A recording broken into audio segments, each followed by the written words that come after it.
And of course, as you all know, he's a longtime colleague and a good friend of mine. Mehdi, good morning to you. Thank you for joining us. Good morning, Ali. Thank you for having me.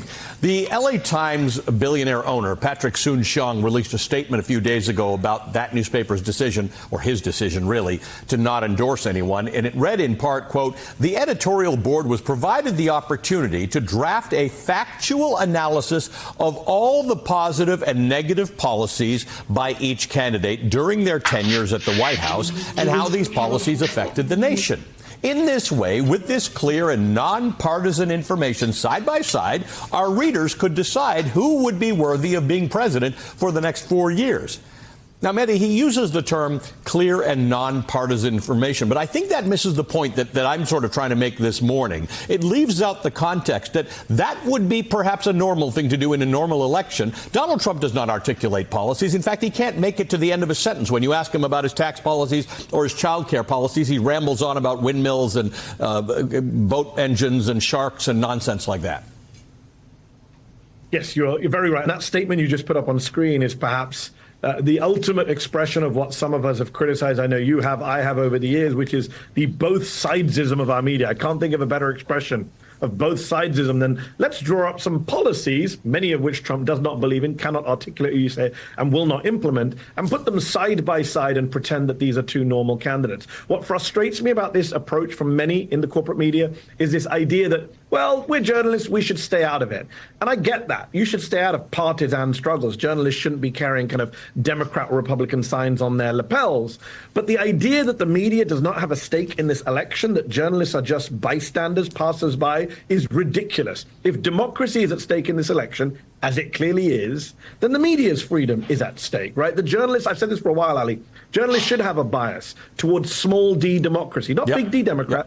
But small d democracy. We are the fourth estate. We cannot exist outside of a democracy. So if democracy falls, we fall. And Donald Trump is going around saying, I'm going to shut down media organizations. He said it the other day. Let's shut down CBS, take away their license. So when the LA Times does not share that kind of information, that context, as you put it, with its readers, it's a dereliction of journalism. But of course, this isn't journalism. This is the billionaire owner who, by the way, Ali, wanted a job under Donald Trump, sucked up to Trump, had dinner with Trump, tried to get a job as a healthcare czar under Trump. So he's not exactly the neutral person he wants the Times to be. Mehdi, the reason you are the right person to have this conversation with is that you, for a long time, have not shied away from using terminology and language that is honest, in the same way that journalists can say we don't like hurricanes, we don't like school shootings, we don't like certain things. We can be, in fact, in favor of small d democracy and against large F fascism. There are people in Donald Trump's administration, John Kelly, Mark Milley, they're saying the guy's a fascist, and yet the response continues to be muted. We do not seem to take the word seriously. We do not seem to listen to the people closest to him who say, listen to what your ears tell you. Yeah. The guy says fascist things and he's going to do fascist things. Yeah, I mean, he's doing it in plain sight. You mentioned kind of Hitler, Mussolini. A lot of the strong men throughout history, forget Hitler and Mussolini, look at the strong men today, the Orbans, the Modis, around the world.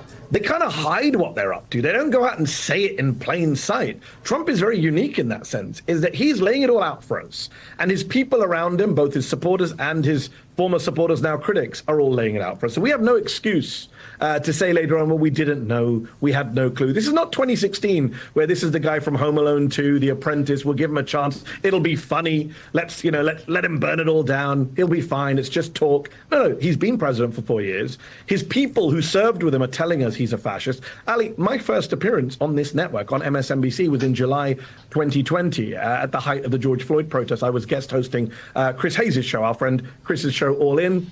And it was, the Portland protests. Yep. There were, unmarked cars, people in plain clothes, pulling people off the street. And I said, this is fascism. This is what fascism looks like. We need to have a discussion about the F word. Some people said to me, including on the liberal left, you're being hyperbolic. This is not fascism. Stop misusing the word.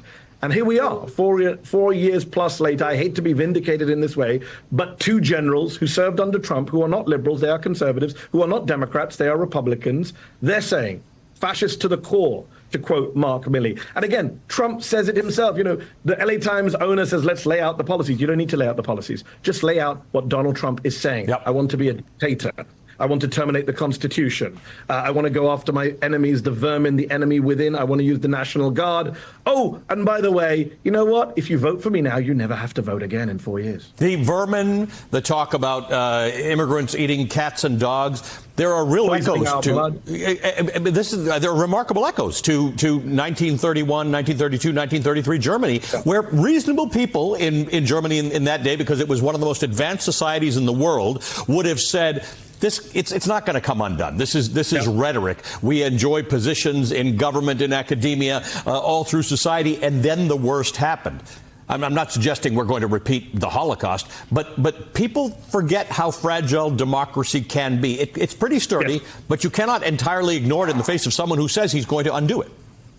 Couple of things there. You're right to make the point about the Holocaust, because when you mention Trump, people say, well, you mentioned fascism. People are like, oh, are you saying he's Hitler? Are you saying he's about to open Auschwitz? That's not how it works, right? Fascism doesn't just turn up overnight. On January 21st, he's not going to open concentration camps, but he's made it very clear he's going to put the military on the streets. He's made it very clear he's going to go after the free press. Right. He's made it very clear he's going to use the judiciary to prosecute his political opponents. We know what he's planning to do. We know he loves Orban, and he loves Putin, and he loves these authoritarians who he's going to emulate. So that's very important. And by the way, when you talk about the kind of complacency of our media, Ali, when Adolf Hitler came out of prison in the 1920s, there was a certain newspaper that said, he's a clown, he's done, forget about him. It was called the New York Times. And the New York Times and many in our quote-unquote liberal media have done so much to kind of normalize this guy who is so abnormal. And it is deeply frustrating to watch the media make the same mistakes, large parts of the media, with present company and other exceptions. So much of our media make the same mistakes as 2016. It's insane. It's like 2016 didn't happen. And look, one of the reasons I set up my media company Zeteo is because I want to say the G word, genocide, when we talk about Gaza. I want to say the F word, fascism, when we talk about MAGA. I want to say the R word, racism, when we talk about Donald Trump. Too many in our industry still shy away from what is in front of our eyes. Mehdi, yesterday I got into a cab. Driver recognized me, talked to me about politics, and said to me he's voting for Jill Stein, Muslim guy. And I said, why? And he gave me some sort of a reason. And I outlined the stuff that he was interested in. And I said, well, I think Harris would probably be a better choice for you. And he said, well, America's not ready to elect a woman as president. I said, but you're voting for Jill Stein. And his answer was spite. You've had these conversations with people, particularly some Muslims and Arabs who are frustrated with the Biden administration and, by extension, Kamala Harris. But they're talking about voting for Jill Stein or sitting it out. And it's understandable, right, Ali? The starting point of any discussion needs to be that we need to understand where people are coming from. I get, for a lot of your viewers, liberal, a lot of white viewers at home might say, what? These Muslims are considering letting Trump win? That's crazy. He's going to bring in a Muslim ban. He's going to do horrible things, which he is, by the way. The thing is, the context is Gaza, right, Ali? As you and I know, the genocide in Gaza is the context to a lot of Muslim and Arab American frustration, anger, resentment, trauma at the Biden-Harris presidency. This is a presidency that has armed and enabled the mass killing of children in Gaza. It goes on even now. As we're speaking, people are being killed in northern Gaza. The UN's top humanitarian official says everyone in northern Gaza is at risk of dying right now, right? And Biden-Harris could stop that. And that is a problem for a lot of Muslim American voters or Arab American voters who say to me, we can't vote for the people killing our families in Gaza, who are providing the weaponry to the guy killing our families in Gaza. So that's the starting point. That doesn't mean, therefore, you just go for Donald Trump or Jill Stein. And look, I get it. Again, some people want to build up a third party. Why not? The two-party system is broken. I think we can all agree. Mm-hmm. Everyone in the country is frustrated with just this narrow choice. So I get that too. But of course, in the swing states, a vote for Jill Stein does help Donald Trump. That's just a fact. Don't shoot the messenger. I mean, Trump himself says, I love Jill Stein, because she takes it all from them. Those are his words, not mine. Yeah. But look, I would say one final point here. Ali, you may have seen some Muslim imams and community leaders, not representing a majority, but a vocal minority, who turned up to endorse Donald Trump this weekend in Michigan. They took photos with him. They were on stage with him. And it was deeply, deeply frustrating to watch, because he should not be able to exploit the anti-war and anti-establishment feelings and the sadness and trauma of the Muslim and Arab American communities in Michigan in this swing state. But he is. See, what you've got to give to Donald Trump credit is the man is an evil genius when it comes to stuff like this. So he's going around pretending he's anti-war, pretending that he won't get America into any wars, pretending he was some kind of peace president. The guy killed Qasem Soleimani, dropped the biggest bomb in Afghanistan. We all know his record, did more drone strikes than Obama. And he's going around pretending he's anti-war, Ali. Yeah. And the problem is the Democrats have given him that opportunity. He keeps posting about, oh, well, you're campaigning with Liz Cheney, who's a warmonger, which is kind of true. And that's a problem. I don't understand why the Harris administration have dropped the ball on this. It is so frustrating to see them just completely alienate Arab and Muslim American voters. They just kicked out a Muslim American out of their rally accidentally the other day, then had to apologize. Just so many unforced errors in a place like Michigan. It's absolutely killing me. Mehdi, we miss you here. Thank you. But great congratulations on the success of Zeteo. Everywhere I go, everybody's talking to me about Mehdi Hasan. And have you seen his stuff? Yes, I see all of it, and I love it. And thank you, my friend. Mehdi Hasan, my old friend. He's the founder, CEO, and editor-in-chief of Zeteo.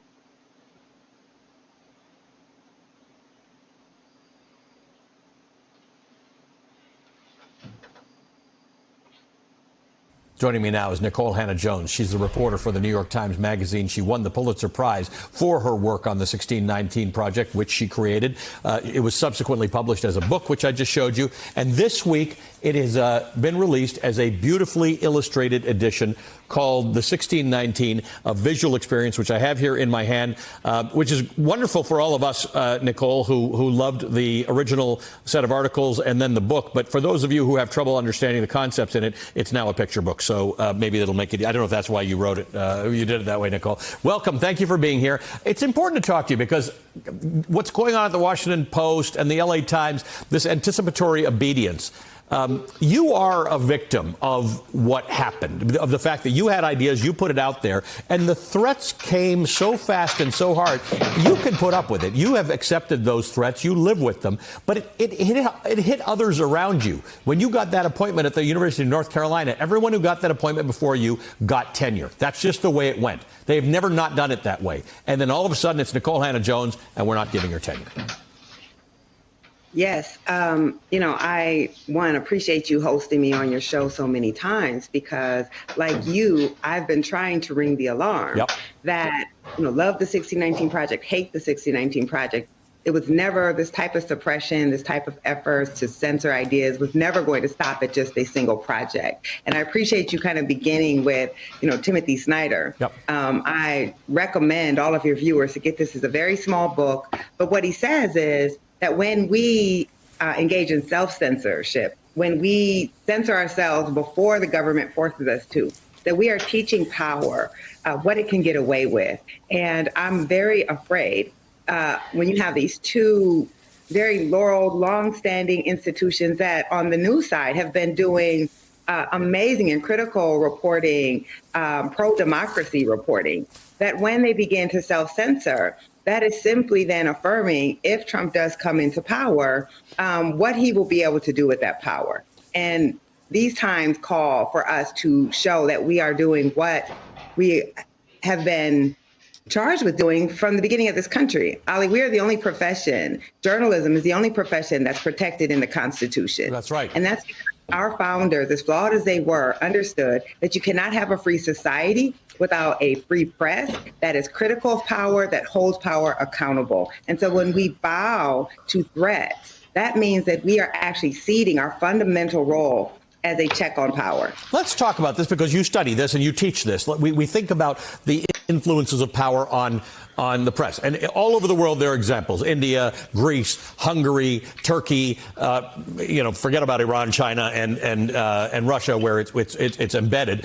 But in this country, what is influencing these media owners? Is it that because sometimes they have business dealings. In the case of Jeff Bezos, he has business dealings, both through Amazon Web Services, and Blue Origin with the United States government. So there's an absolute threat of you might lose your contracts. Or is it something else? Is it the fact that Donald Trump has called the press the enemy of the people, and you don't want to be on the wrong side of the next president? Are these things distinct to you, or are they the same problem? I think in some ways they're the same problem. And, we don't know exactly why they have declined to endorse at the last minute. We just know what the reporting is telling us. But we certainly know what it appears to be. And what it appears to be is a presidential candidate who has called, as you said, the press the enemy of the people, who has threatened to shut down media organizations, to jail journalists. It's as if some people in power who are running these news organizations are preparing for if we do actually elect someone with these authoritarian tendencies, that they're trying to protect themselves. And that is in opposition to what the press is designed to do. We are quite literally the last firewall of a democracy, because we are the ones who are here to hold power accountable, to expose the way power is being wielded against the vulnerable. We rely on a free society. We as a profession rely on democracy to exist, but democracy also relies on us to exist.